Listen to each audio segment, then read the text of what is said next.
Comment passer à autre chose quand une longue relation se termine? Pour ma part, j'ai eu beau enchaîner des histoires plutôt sexuelles et une histoire passionnelle, voilà 10 ans que je me suis pas remis en couple. Je me sens un peu désabusé et je ne sais pas comment encore y croire. J'ai sûrement loupé une étape dans la conclusion de mes relations pour pouvoir avancer. Alors déjà, la première chose, moi je suis intimement persuadé que les histoires qu'on se raconte deviennent quelque part la réalité. Le couple, ce n'est pas une chose à laquelle on croit. Il n'y a pas question de croire à un couple. T'emploies véritablement le mot, je crois que c'était le mot y croire, exactement, désabusé. Donc on est vraiment dans le registre de la croyance, de est-ce que c'est vrai, est-ce que c'est faux, un petit peu comme quand on dirait ouais je crois à l'astrologie. Non, le couple, ce n'est pas une chose à laquelle on croit. C'est une chose que l'on construit. On peut pas dire je ne crois pas au couple, c'est-à-dire que le couple est là, ça se construit.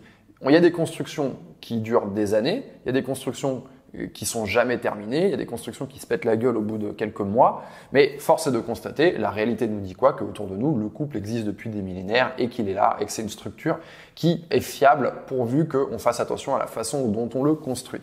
Donc, c'est une chose que l'on construit. Première chose que tu dois changer dans ta narrative.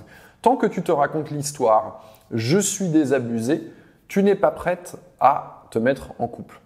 Tant que tu vas te dire ça, tu vas pas y arriver. Quand on se lance dans une chose à laquelle on ne croit pas, on a tendance à échouer. C'est un petit peu comme si tu disais, voilà, ok, je vais me lancer dans tel sport, mais j'y crois pas du tout, je vais être une grosse merde. Si tu te racontes cette histoire à toi-même, effectivement, et que tu te lances, je sais pas, dans le tir à l'arc, par exemple, pourquoi pas le tir à l'arc. Effectivement, tu vas être une grosse merde parce que déjà, tu as cette narrative et tu vas rater toutes tes cibles. Tu n'es déjà pas prête, en fait, dans ta tête à accepter l'idée que tu vas aimer le tir à l'arc, que tu vas être doué dans le tir à l'arc. Donc ça, c'est très très très important de comprendre ça. Moi, je pense que c'est déjà une grosse partie du travail, la façon, les choses que tu te racontes.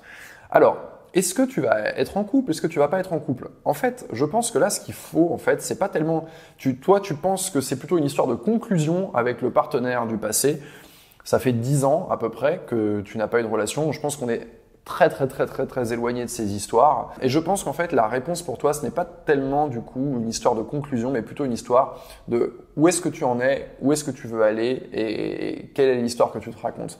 Donc voilà l'exercice que je te propose. Prends le temps d'introspecter.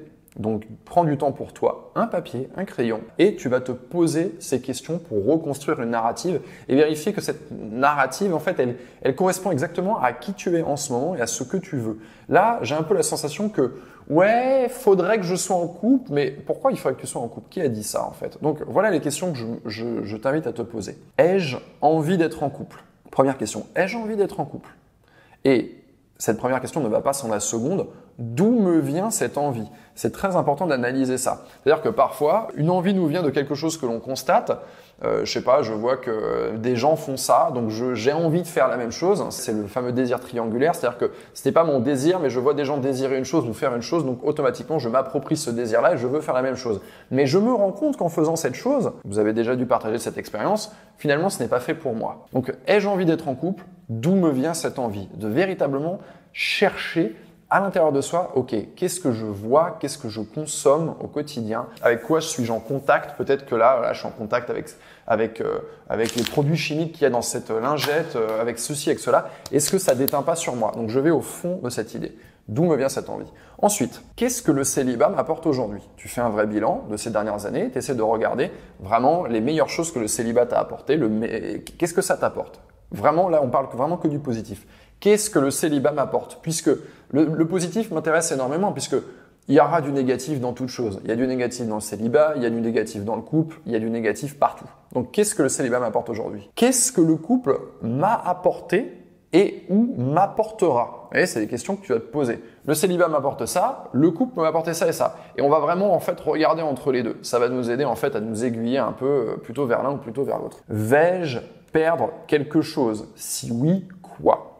Qu'est-ce que je vais perdre? Ça, c'est important aussi. Quand on change de façon de fonctionner, eh bien, quand on passe de freelance à associé, je fais un parallèle avec le monde de l'entreprise, mais ce serait exactement ça. Quand je passe de freelance à associé, eh bien, je vais gagner des choses et je vais perdre des choses. Donc, on veut vérifier que ces choses que l'on va perdre, eh bien, on est prête à les perdre. Ensuite, Quelles sont mes attentes? Ça, c'est une question qui est plutôt centrée sur le couple. Qu'est-ce que j'attends du couple? À quoi j'aspire? Pourquoi? Ok, le couple est un véhicule qui va m'emmener quelque part. Je vais construire, je reprends mon exemple de la construction plutôt. Il va m'emmener quelque part. Qu'est-ce que j'attends de ma construction? Est-ce qu'elle va faire 4 étages, 10 étages, 12 étages? Est-ce qu'il y aura un rooftop? Quel est l'objectif, en fait, de mon couple? Vers quoi il m'amène?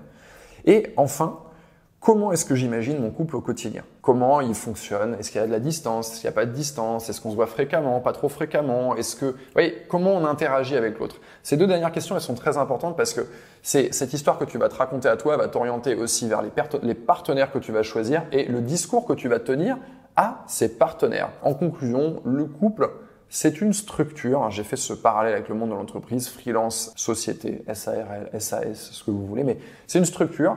Je peux décider de construire cette structure. Si après cette introspection, tu décides que oui, je veux construire cette structure, je sais pourquoi je veux le faire, eh bien, tu vas voir que tout va couler naturellement. Je sais pourquoi je dois faire du tir à l'arc, je sais à quoi ça va me servir, je sais pourquoi ça va me correspondre, je sais ce que j'en attends. Je me vois être une super tireuse de tir à l'arc et tu vas voir que ces choses vont se réaliser.